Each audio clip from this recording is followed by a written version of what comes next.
নলেন গুড়ে স্বাদ মারছে প্লাস্টিকের কলসি। স্বাদ স্বাস্থ্য দুদিকেই বিপদের আশঙ্কা, সতর্ক করলেন চিকিৎসকরা। শীত মানেই নলেন গুড়ের মরশুম। এই নলেন গুড়ের স্বাদ আস্বাদন করতে শীত পড়ার অপেক্ষায় যেন দিনগুনি শহরবাসী। শীত পড়তে না পড়তেই দুর্গাপুর শহর সংলগ্ন বেশ কিছু এলাকায় ভিন জেলা থেকে আসা শিউলিরা ডেরা বাঁধেন। তারা বিশেষ প্রক্রিয়ায় খেজুর গাছ থেকে রস করে গুড় তৈরি করেন। পাটালি, ঝোলা গুড় থেকে শুরু করে নলেন গুড়ের মিষ্টি, শীতকালীন রসনার মূল আকর্ষণই হলো এই গুড়। কিন্তু যে নলেন গুড় আমরা ভালোবেসে খাই তা কতটা খাঁটি ও নিরাপদ সেটা হয়তো অনেকেই জানেন না। কারণ খেজুর গাছ থেকে রস সংগ্রহের প্রথাগত পদ্ধতিতেই আজ বদল এসেছে। মাটির হাড়ির বদলে দুর্গাপুরে আসা বহু শিউলিরা এখন ব্যবহার করছেন প্লাস্টিকের কলসি, আর সেখানেই সমস্যার শুরু। মাটির কলসির যে খেজুরের স্বাদ সেটা কিন্তু আর নেই। আপনি দেখবেন লোকের মুখে মুখে বলে সেই খেজুরের একটা স্বাদ নেই। গাছ তো একই আছে, স্বাদ নেই কেন?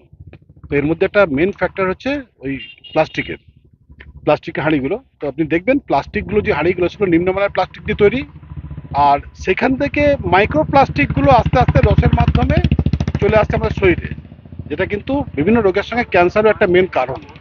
মাটির সেই হাঁড়িতে নিয়ে পুড়িয়ে ডিসইনফেকশন করে যে খেজুর রস, তার স্বাদটা কিন্তু এর মধ্যে পাবো না। উল্টো আমাদের ভয়ঙ্কর ক্ষতির দিকে আমরা এগোচ্ছি।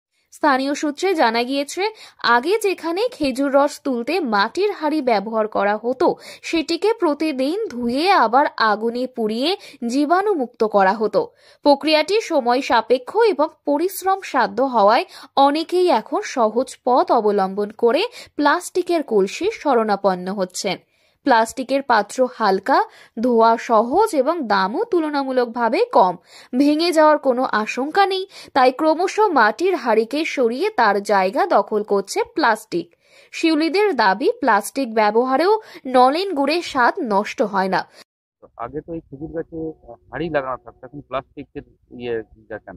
প্লাস্টিক বলতে প্লাস্টিকটা ভালো, রসটা গরুর দুধের মতন সাদা হবে না, আর এটা জলের মতন পরিষ্কার করতে হবে। আর মাটির হাঁড়ি যেটা বলছেন, ওটা ধুতে হবে, আগুনে পোড়াইতে হবে, আর এটা পোড়াইতে হবে না, খালি ধুয়ে। তবে স্থানীয়রা এই বিষয়ে একেবারেই একমত নন। তাদের মতে প্লাস্টিকের কলসিতে রসের স্বাদ বদলে যায়, নলেন গুড়ের খাঁটি সুবাসও হারিয়ে যায়। শুধু স্বাদ নয়, শরীরের উপর পড়ছে ভয়ঙ্কর প্রভাব।